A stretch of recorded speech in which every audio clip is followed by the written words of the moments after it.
சுட்டுக் கொல்லப்பட்ட தமிழர்களுக்கு ஆதரவாக நீதிமன்றத்தில் ஆஜராகி வாதாடிய பாமக வழக்கறிஞர் பாலு, சசிகுமாரின் உடலை தொடர்ந்து மற்ற உடல்களையும் மறுபிரேத பரிசோதனை செய்ய வைக்க நடவடிக்கை எடுக்கப்படும் என தெரிவித்துள்ளார்.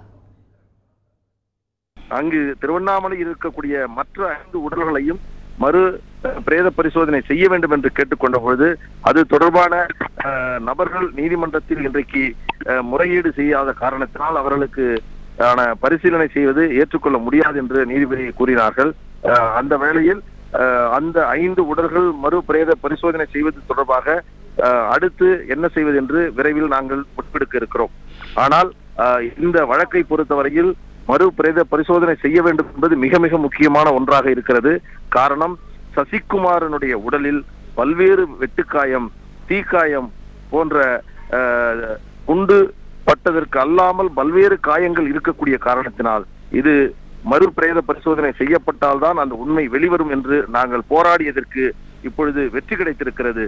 மற்ற 5 உடல்கள் மறு பிரேத பரிசோதனை செய்வதற்கான சட்ட ரீதியான நடவடிக்கைகள் என்ன சாத்தியக்கூறுகள் இருக்கிறது என்பதை பற்றி நாங்கள் விரைவில் முடிவெடுக்க இருக்கிறோம்.